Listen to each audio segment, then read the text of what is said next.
Hi everyone, this is Sean from Time and Talk. So, sorry I haven't made a video for a while, been stuff going on, but today's video is about Swatch. And I've been getting into Swatch in a big way again recently. And sometimes I think, to be honest, that I'd quite like a watch box just full of Swatch watches. You know, they've got an interesting range, but also obviously they're very affordable, and they're just like really funky. Like whenever I see somebody wearing a Swatch, I always think, that person's interesting, and it seems to me like it's a deliberate choice to wear a Swatch, whereas with some other more affordable brands, it might just be a default. You don't really care about watches or whatever, but often the people that I meet who wear Swatches, I mean, it's not necessarily that they care about watches; it's that they care about interesting design and they seem to me to be quite interesting people. So if you're wearing a Swatch, I'm complimenting you. Not so much if you're not. Apologies. But yeah, I mean, I just wanted to show you the newest acquisition of mine, and also to have a think about the sizing of Swatches, and also some stuff about caring for a watch. And obviously, you probably know that already. But just a note. So yeah, so I think in terms of my love of swatches, I think what I did recently was I bought a different size. I bought the traditional sized swatch. Obviously, or maybe not, I say this quite often, but in 1983, when the very first swatch was introduced, they were 34 millimeters, and they're the gents range, and then they've got the new gent, which is 41. So I have one of each now. For me, I have a 6.25 inch wrist, so I see no comparison between the 34 and the 41. I think the 34 looks much better on my wrist. And I've always thought that when you've got a bit of a zany kind of watch, which is what most watches are, they're quite interesting looking watches, and the smaller size does them more justice. If they are the bigger size, they tend to scream, loud and things like that. And I love it when I know, I can't remember the name of the guy, but I remember seeing him on the Urban Gentry's channel. He's an architect and he wears swatches all the time with smart clothes and stuff like that. And I just find that quite funky. For me, a swatch serves the same type of role in a wardrobe as like a pair of funky socks or something like that. It's just an interesting addition to your outfit, if you like, and it's just really cool. And I'm gonna definitely buy more so I can mix and match them. I'm not sure if that thing is true about swatch meaning second watch, but they are kind of like disposable, if you like. If that sounds wrong in a way, but um, they're so affordable that you can have a bunch of them and just wear them as and when you want to. And I think that's what's great about the brand, really, because sometimes now that I'm obsessed with kind of authenticity in fashion and watches and whatever else, and I'm always looking for the most authentic thing.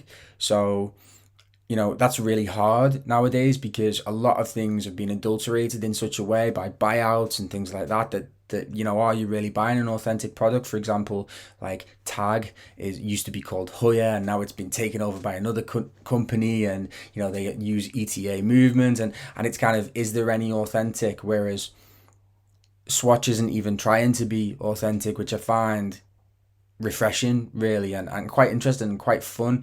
It's a company that really resonates with modern society, because if you're going to be shallow, you might as well do it to the nth degree and be completely shallow.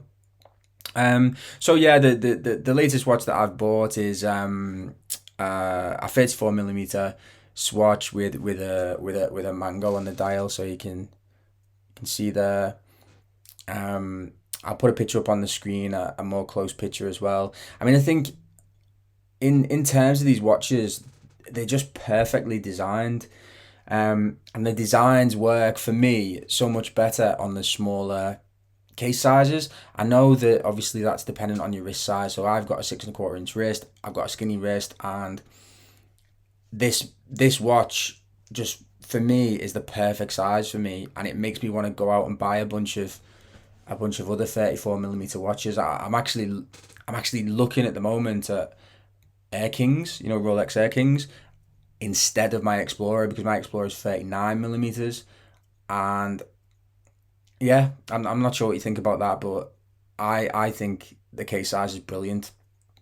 I'll just give you a comparison. So I'm wearing one on each wrist, and That's this side is 41, and it's a Nugent Peanuts Swatch. It doesn't look bad, I don't think. I mean, it looks okay. Um, the case size for me, I've always with swatches, I don't like these kind of bits that stick out, and they make the case look kind of clunky, and that doesn't happen on the other cases. Maybe I'm being picky. I'm not sure. Tell me what you think. Um, but in terms of swatch, you know the in a way it's quite interesting because in terms of customizing a watch, in a way, it couldn't be less customized than a Swatch because they're machine made. They probably churn out I don't know how many watches a year, but it feels like you're getting an interesting and funky and unique product. And also, they've got different ranges. They've got the Skin, the System 51. They've got Chronos. They've got the Moon Swatch now, which is interesting. So I think having a watch box full of I've got an 8 watch box. Having 8 swatches would be a cool way to go because it's kind of really unpretentious, and you're not saying, look at me, I've got a Rolex, look at me, I've got an Omega, look at me, I've got a Patek Philippe or whatever. You're just doing it purely for the design and for the love of the aesthetics of the watches, and I think that's really refreshing. So tell me what you think about swatches. Like I said, I every now and again I just buy a swatch and I end up selling it or getting rid of it or whatever. But I'm not going to do that now because they're so you make so little money back on reselling one. You might as well just keep it. And you know they're so cool. I love this watch. I think it's really fun. Um, it makes me happy when I look at it, and I think it's cool. I just think it's cool. And another thing is caring for a swatch. So I mean, the only way you need to care about the watch is to replace the battery, which is really easy. Um, you know, Swatches are fun as well because the battery at the back, it's like so accessible. It's unbelievable. So you can replace the battery yourself at home. There's no need to go to a watch shop or whatever. And also, you might get the crystal scratched, which mine isn't because it's brand new. But one thing that you could use is this. It's called Polywatch, and you might know this already. You might not. But this is for polishing watch crystals that are not sapphire, that are mineral crystals, and you can use this on, vintage watches. And I think I might have bought this when I originally had the Speedmaster. So it's years old. This I don't think I've ever used it on anything other than the Speedmaster. And you just put it on a cloth and buff out the scratches, and it's dead useful. Um, and the other thing, whoa, dropped it. And the other thing is obviously you might have a new strap, and I've never really tried to do this before. I'm just gonna do it on camera, see if it works. But basically, you can order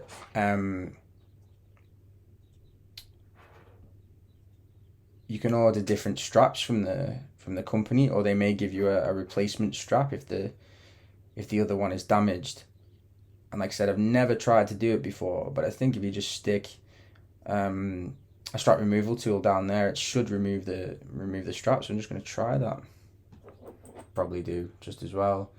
And stick it down there, and then you should be able to just pull it out, and then you can replace the strap.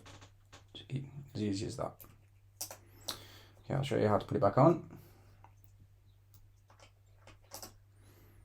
So again, got the pin.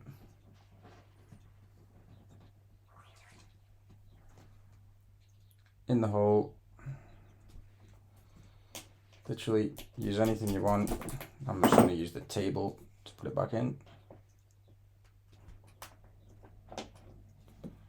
Use the edge of the table. And then that's done. Easy as pie. Okay, yeah. So tell me what you think about swatches and the Swatch company, Swatch Group in general. Maybe I don't like them so much. Another thing to say about swatches actually is that they're actually relatively practical. They're not water resistant or anything, so don't wear them in water. But one thing that I like about swatches is they're really, really light and comfortable. So if you go to the gym, you do running, whatever, you can still wear it, and it's actually really comfortable to wear in that situation. So that's another positive of these watches. Anyway, yeah, thanks very much for watching. If you like the channel, please subscribe. Bye bye.